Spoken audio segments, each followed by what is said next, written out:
What's going on? What's going on? What's going on, everybody? It is your host, Bad Top Bricks. Welcome to the multiverse and happy Friday to everyone out there. I hope everyone is having a very good start to your weekend. But we here at the multiverse are not happy. We're not happy at all. It's been a long week. Many of you may know that I'm a huge New York Jets fan. I mean, I would dare say probably the biggest New York Jets fan. And Monday night we had a game. We had a Monday night game, the beginning of the season. And as a New York Jets fan, I was super excited. Had a lot of energy going into that. Was ready to pop off to a lot of people, but unfortunately, the worst possible thing that could have happened. What's up, Minnie? Thanks for joining us. I was just getting into, I was just getting into my week and how I've had a very long and distraught week. Um, Yeah. I came into Monday night off a little bit of a high. The Eagles won Sunday, and I was feeling good about myself, and the NFL season started, and Monday I called I talked to a friend of mine who's a huge Buffalo fan, and I went ahead and told him how we was going to just abuse him and do all these different things to him. And Monday night, man, the worst thing that could possibly ever happen to a Jets fan or a fan, a football fan, period. You lose your star player in 4 plays. You lose them in four. First drive. You lose your star player in 4 plays. Now, you got to understand, Minnie, the natural high that I was on, when the news broke, and the news broke, back in what was that? What was that when the news broke? June, maybe. I'm going to Somewhere in June or July. I feel it was like it for was sure. something. But when the news hit, and that Aaron Rodgers was coming to New York, the savior of New York, and he was just gonna do all of these things. I was a little reluctant. Yeah, matter of fact, I was a lot of reluctant. Minnie, we had these conversations. I didn't feel very good about the trade. I didn't feel very good about us picking him up. But as things started to progress, and Hard Knocks came into the fold, and I found myself locked into the Hard Knocks episodes. Yeah. I started drinking the Kool-Aid. And I started to believe, Minnie. I started to believe that the Jets finally might turn the corner. And I don't believe. So much, Minnie, that I went out and told all my friends we was going to the Super Bowl. We was going to have the top defense in the league. All of these different things, and we lose our star player in 4 plays. Yeah. And it wasn't like he did anything before those 4 plays. So I think he went 1 for 7. I mean 1 for 4, something like that. No, he wasn't even 1 for 4 because he was 0 for 1. 0 for 1, that's what it was. 0 for 1. Geez. He was 0 for 1. And yeah, he was 0 for 1. And Minnie, I don't know where we go from here as the Jets fan and as an organization. I feel like Zach. We've seen what we have in Zach Wilson. I've had discussions with other people, mainly my brother, and my brother seems to think that Zach Wilson can get us to the promised land for some godforsaken reason. But I don't share those sentiments. I feel like he is still the same guy. He's the same guy that he was when we traded for Aaron Rodgers. He's the same guy. They are who we thought they are. Yes, who he is. So I'm gonna pose that question to you because I've already shared my sentiments. But do you think that the Jets can still find a way with Zach Wilson as their quarterback to make a playoff run? Maybe not the Super Bowl, but at least make a strong playoff run. I will answer your question, but first of all, I would like to, say my condolences to you and your exuberance for this team. It seems to have died down. Yeah. But then again, weirder things have happened. We've seen stories like this before. We can't act like we have never seen somebody come in out the blue and turn out to be a good player or help out in a way that might get you a ring. It has happened before.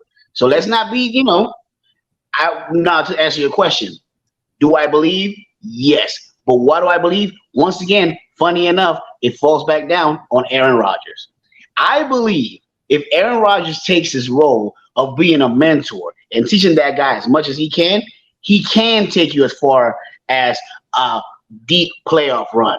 But if he doesn't and leave this kid out to the wolves, he ain't gonna progress that much more. He's looking okay. Like when he came back in, I thought he was gonna go bad. And he did. He went shot.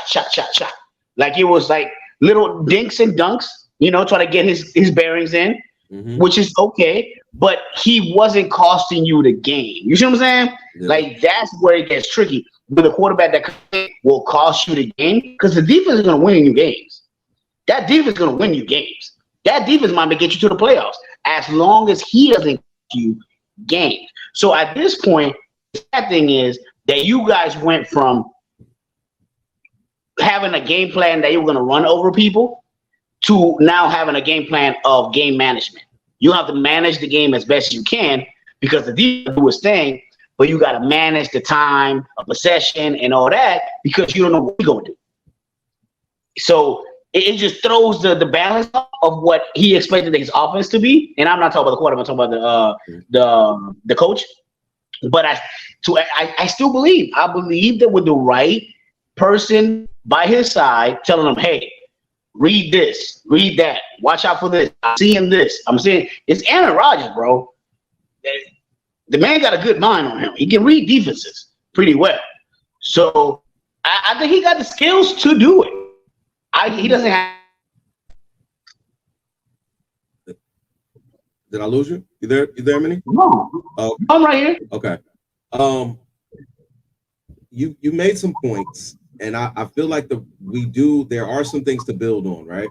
We do have still have a very strong running game with Dalvin Cook, Breece Hall, and I think Michael Carter Jr., or Robinson or Michael Carter Jr., but I may be wrong. But we do have a strong running game from what I saw against Buffalo. So that definitely has to be a focus. But the biggest thing for me is having Zach Wilson not make mistakes. That's going to be hard, right? Because even in the game that they won Monday night, the touchdown that he threw to Garrett Wilson Jr. That was a terrible throw. It was an absolutely terrible throw. He threw it at the defensive back. Garrett Wilson was able to reach in front of the defensive back, grab the ball, and pull it to him. Like I think that was for me, and catch the ball, which was an absolute great catch. But it was also a bad throw, and I saw bad throw after bad throw. I did see some good throws, and that's the thing that has always kept the Jets, I think, clinging to some hope that Zach Wilson turns the corner is because there are throws, he makes throws, and you're like, oh, that was a great throw. He has potential. But then there's those just you throw into the other team, you're just making bad reads, which he did do also Monday night. So it's just really hard as a Jets fan for me to support anything that involves Zach Wilson, even if Aaron Rodgers comes in, becomes the quarterback whisperer and tells him in his ear, like, yo, you're great every day. I don't think Zach Wilson is that guy. It's just not, he's not the guy. But with that being said, now we know that Aaron Rodgers had his surgery already. He had his surgery yesterday, I believe.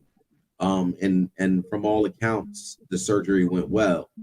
Right. Now that we know he's had the surgery, what do we think he will do? Do you think he will rehab and come back and play next year for the Jets, or do you think that was probably the last snap that we saw Aaron Rodgers take in the NFL, and he's going to retire? Look, I'll be honest with you. I'm not a huge Aaron Rodgers fan. Never been, to be 100% honest with you.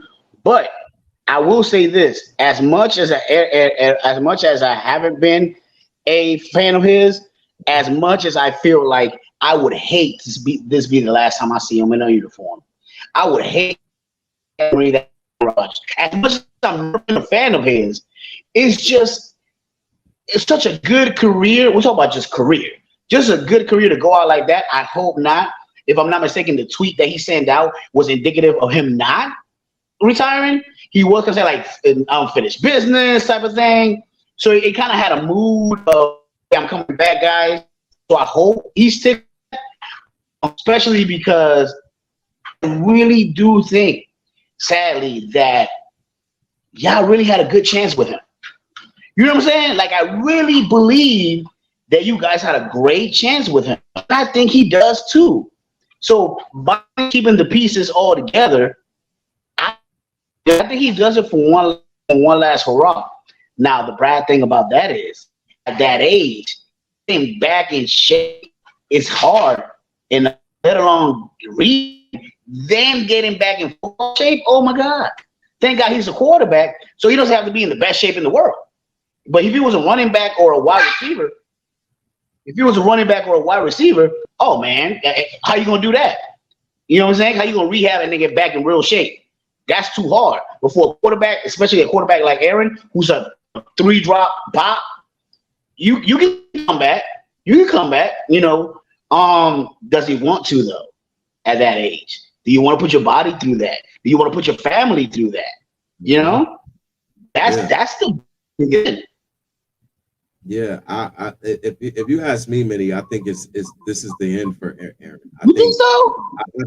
I absolutely think that it is the that end. pride, that man pride. You know, I'm with you on the pride thing. I think the pride is what made him go hard, get in shape, do all of the things that we've never really seen Aaron Rodgers do. Right. And I think all of those things were predicated on the belief that he had all of the pieces to get stuff done this year. Now, with that being said, contracts are up for certain players next year. Some players only signed a 1-year deal because of Aaron. Some players also get older with another year. And Aaron Rodgers, at this point in his career, really has nothing else to prove. He's won a Super Bowl. He's won an MVP. He's won all of the accolades. He's been to Pro Bowls. He's been to all. There's really nothing else for him. We know he's not chasing Tom Brady because you got way more years than next year. So that's not even on a thing. So at this point, we're talking to a 39-year-old man who will be 40 years old next year, on a rehabbed Achilles, with having to go through all of that. I just don't see him doing that. I just don't see, and there's more than just that. It's just how he got injured is another reason. That was one of the least violent hits Yeah. I've ever seen in football Easy. for somebody to come out of it with an injury. That is I swear, one of the least violent. I like it was the craziest thing I've ever seen, but it looked like he two-hand touched him and it was over. It was like, my Achilles. And at the time, huh? Achilles are weird. Remember Kobe? The Achilles are weird though. Even the Kobe play, it didn't even seem like it was a hard play, and the man tore his Achilles. Achilles are weird. Now, and I didn't mean to cut you off, but you said something very interesting. You said something that he did go harder than he usually goes for this season. Do you think that stress might have caused that? Because he doesn't usually stress out the Achilles that much. No, I think 39 years old caused that. I think with Kobe, Kobe had the Achilles injury, but Kobe also spends 80 to 90% of his time on the basketball court jumping up and down. Right. So that's a little different than how Aaron Rodgers got it. Like Aaron Rodgers literally did like a spin and planted his foot in the ground and tore his Achilles. And so at that point, you start looking at stability and whether or not he's fragile. Like, because as you get older, you know this, I know this. As you get older, your body can't take the same torture and punishment and stuff that it could have took at 20 years old. When you get to reach these late 30s and into your 40s, you could a simple fall could hurt you for a whole month. So I just don't see him having the energy or the stability at this point and at this age in his career to come back and sustain a full season. Even if you brought him back, I don't think he's making a full season, especially if you're getting injured. If you're getting injured on something like that, you know what I'm saying? Like, so it's not. There's only certain people that get away with this type of stuff, and they're very rare. And we can, like, you rarely get a LeBron James, rarely get an AC Green, you rarely get a Tom Brady, you rarely get those 44, 45-year-old players that can still play. So I'm not saying he can't still play. I'm just saying that if that is enough to end his season, then I wouldn't even bother coming back, because like you're, even if you rehab that, it's never going to be 100% again. Oh no, he's never going to be the same ever. I just think the pride thing. I think that's the only thing he's has. The only thing that might make him come back is the pride of not finishing his career like that, and the pride of not giving Green Bay that satisfaction. So I think those two things might be the only two things that keep him in, you know. But you're right. Everything you said was correct, though. Yeah, as far as Green Bay, when it comes to Green Bay, and then we'll jump into the next subject. But as far as Green Bay, I think he doesn't really care anything about Green Bay. I think he did. He left, absolutely. He left Green Bay on his own terms. He left on his own terms. Like, you know what I'm saying? Like, they weren't able to do anything or facilitate anything happening that would, stop him. He got to go where he wanted to go.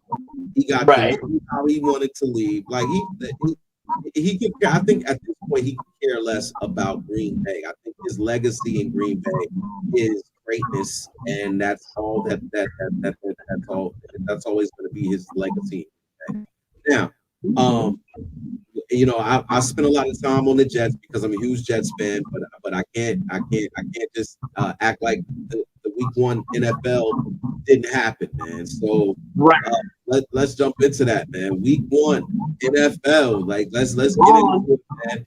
What games stood out? Any players? Any games? What stood out for you in week one, bro? I mean, we already went through the Jets, so that was the biggest thing to me that stood out. That Miami game was amazing.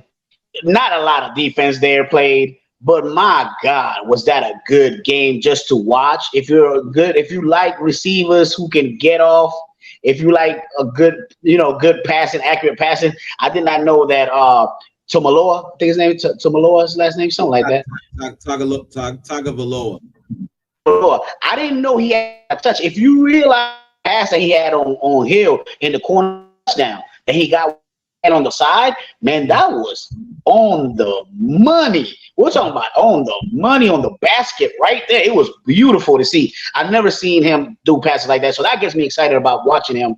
So the Miami game was fire, dude. I really love that. Of course, my Raiders won, just win. Okay. You pulled it out. It was hard. We had to come, but we got that.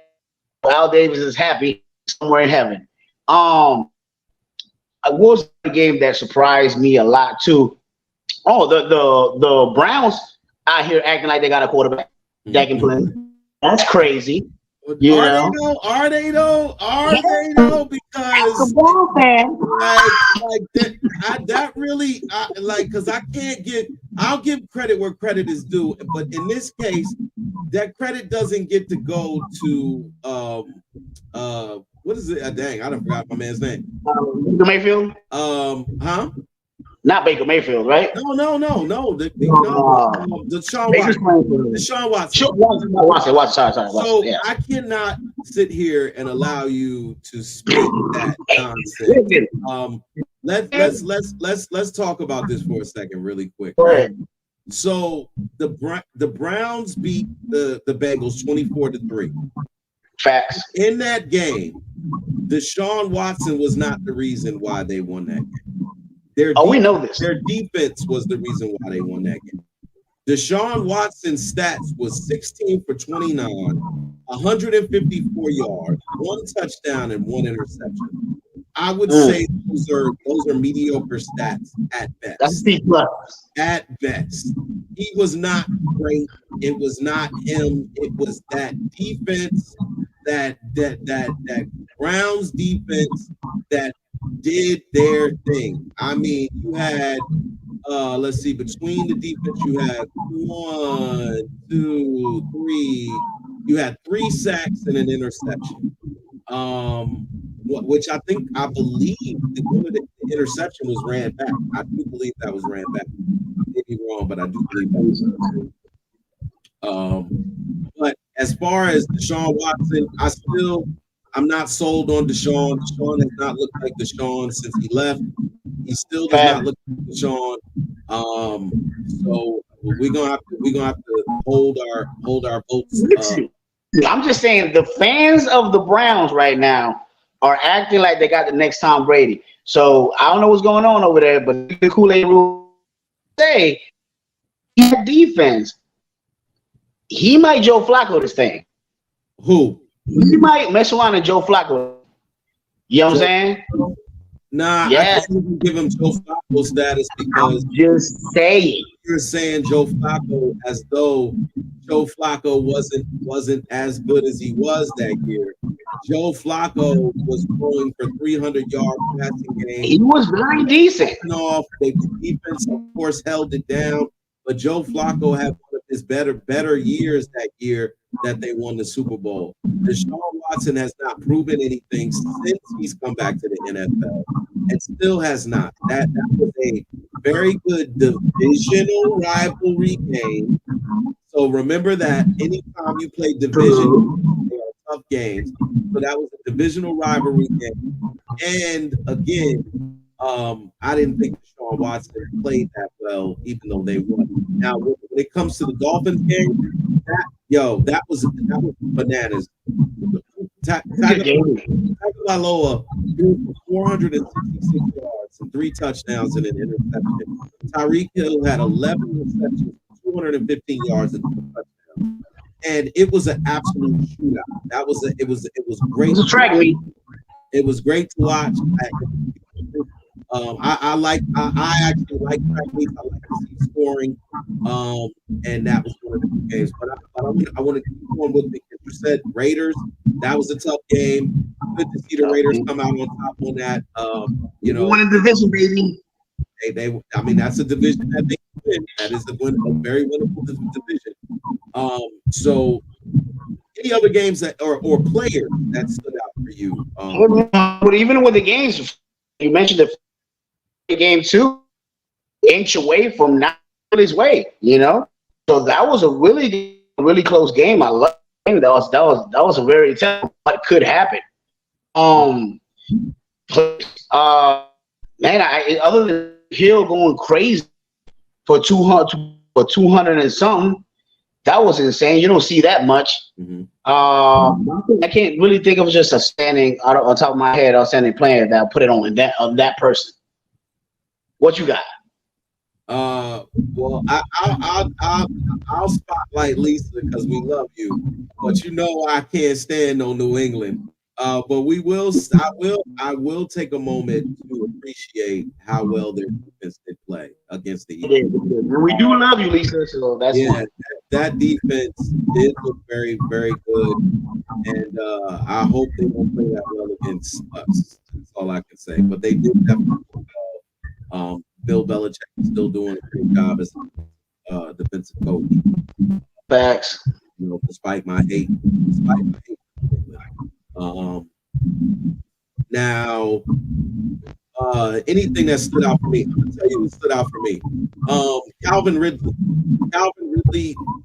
played very well in his debut back as a Jaguar back in the NFL after being suspended for a full season, and he looked like he didn't miss a beat. He looked like he was in great shape. He caught. Let me see what the stats was. He had a really good game. Let's see. He had 8 catches for 101 yards and a touchdown. I thought he played absolutely masterful. And his performance stood out to me. Obviously, the 49ers are still great. Their performance, they still look great. Brock Purdy, crisp. Defense looks like it always does, and that offense just looks scary, man. Christian McCaffrey is looking healthy and running the ball all over everybody. They're going to be tough to beat. They're going to be really tough to beat. But I think as far as like week 1 games, I think that was pretty much the ones that kind of stood out for me. The Packers look good. I mean, they that 38. They beat the Bears 38-20. Jordan Love, who is Aaron Rodgers' replacement, 15 for 27, 245 yards, 3 touchdowns on the day. I mean, those are great numbers for his pretty much not first start, but first real start as the Green Bay quarterback. His play stood out, and as much as I can't stand those Cowgirls, they look pretty good with a 40 over the Giants, and I don't know if it was them being that good or the Giants just being that bad, but it definitely looked good for them putting up it did a 40 burger. Dak finally looked like a person not named Dak, so he finally looked like a person not named. That's fair. Dak does get a lot of criticism. But that's pretty much what stood out to me. I mean, I think there's a lot of young players that to keep an eye out for. Bijan Robinson. I think it's Bijan Robinson. Bijan, whatever. He's in Atlanta. He looks pretty good. Breece Hall coming back from injury looked good for the Jets. It looked amazing. He did it. He did good for us. Dalvin Cook coming out looked really good for us. There were some big running bonanzas. Austin Eckler. We had that conversation. We had that running back conversation. Yes. It's crazy how we were worried that like, is this position gonna end up losing? And then first week out, you get a lot of running backs who are actually a lot of teams who are putting effort into running the ball, and a lot of running backs who are actually heeding the call, actually hitting the hole and going through and really getting them yards. I'm happy. as a player who loves watching running backs. I'm happy. Well, I'm with you. I'm definitely happy as well. The success of the running backs is definitely the driving force on how offensive coordinators, kind of put their game plans. If you have a team that can run the football, then it opens up opens up the offense to a whole bunch of play action, a whole bunch, different screen passes and different things like that coming out of the backfield. So, week one is off. Week two is pretty much here. I mean, we Thursday night matchup against the 49ers, which came down to a touchdown. I think 134 to 28 or something like that. But the Eagles are winning. They're winning ugly. They are winning. They are winning ugly. So I think they need to shore some things up because when the 49ers team or Rams team in NFC, they're definitely going to have to get it together. Now, lastly, before we get out of here, man, we've been watching this movie, and feelings. I've been a little bit side, like it's like that. But this week, I sat up in my chair.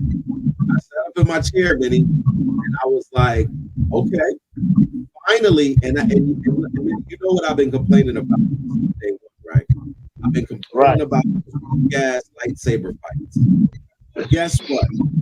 All it took was bringing Anakin Skywalker back into the fray, and he showed how you have a lightsaber battle. There is a level of passion that Anakin gives fights with the lightsaber that I really appreciate.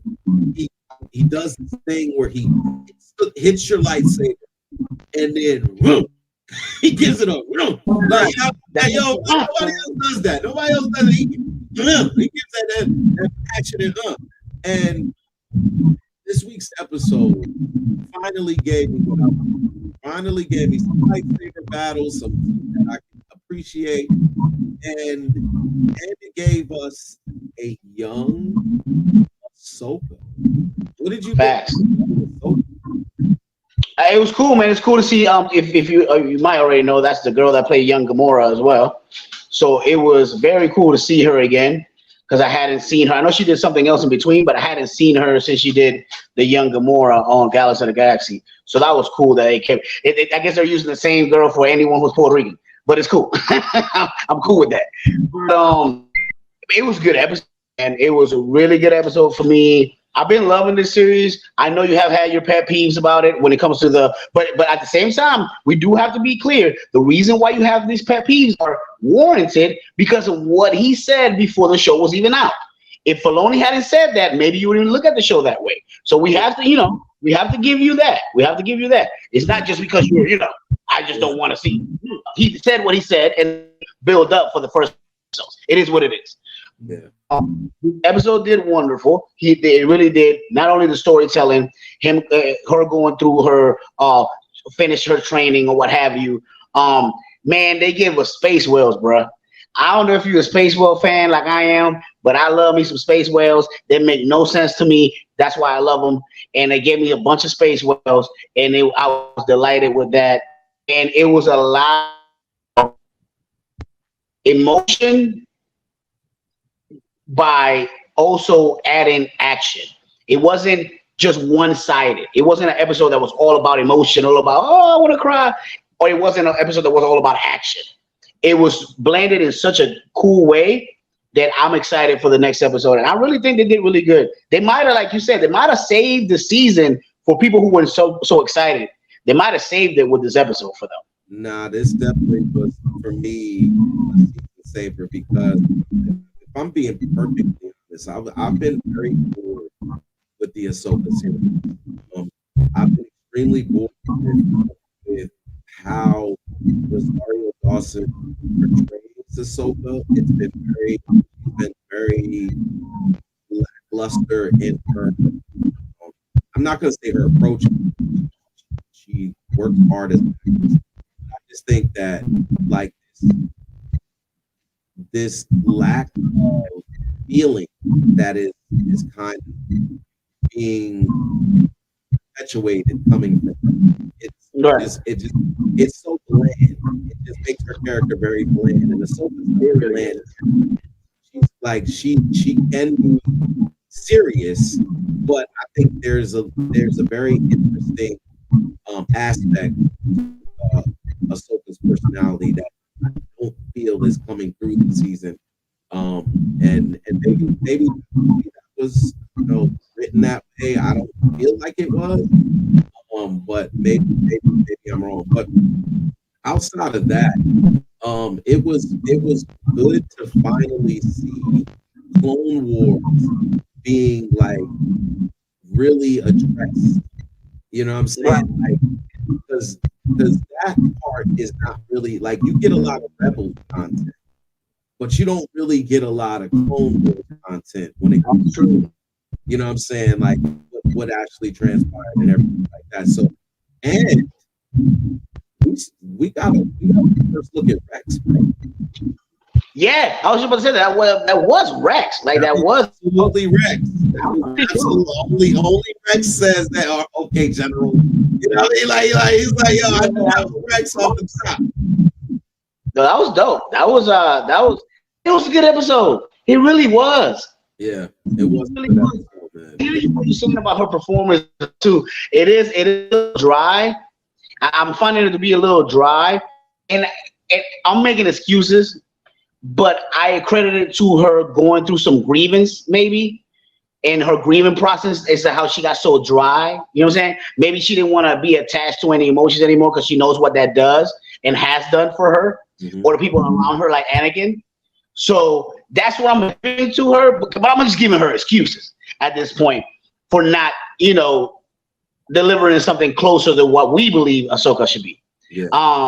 Like you said, who knows if it's written that way or not? We never read the script, but the way it's portrayed is leading us to believe that either it is, or you just chose to give that type of performance, and then, Yeah, and for me, it has made the first 4 episodes.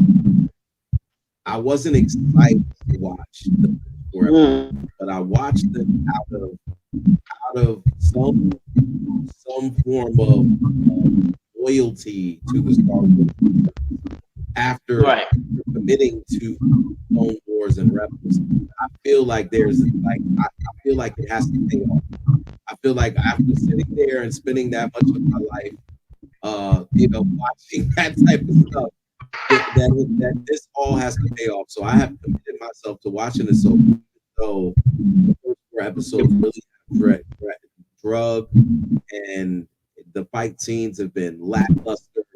And so to see the whales, to see them go into hyperspace, to see them go inside them, to see Ahsoka, communicate with the whales, which is the first time I've seen anybody else do it.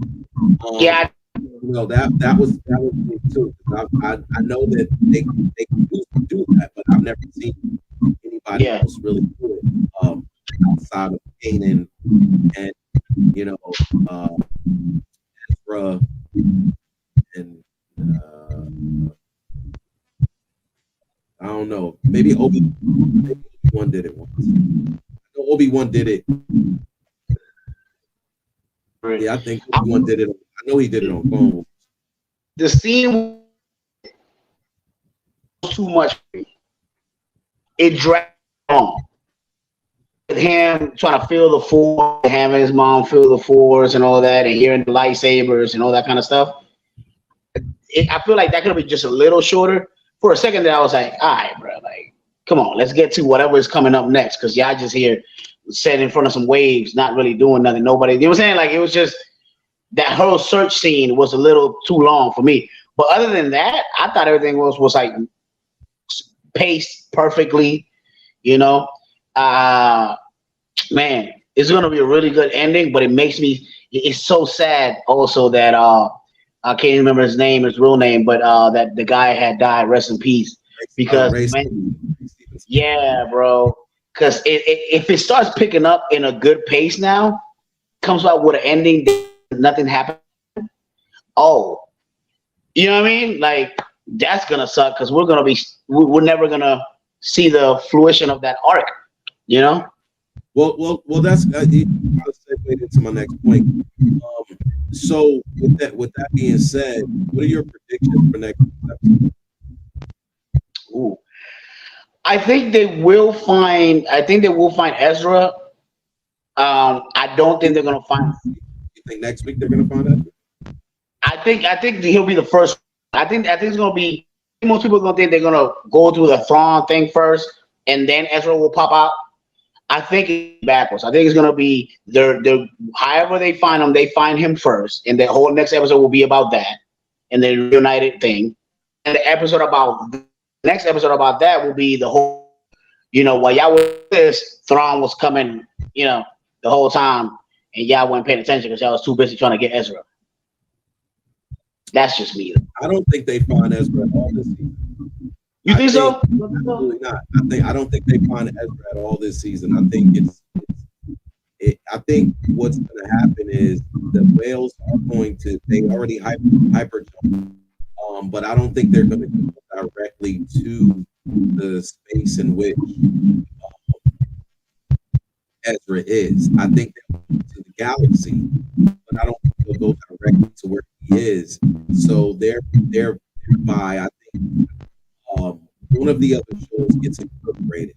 And, I don't know if it'll be this episode or next episode, but I think one of the other shows gets incorporated, whether it's Mandalorian or Boba. Somehow, I feel like because they exist in this time,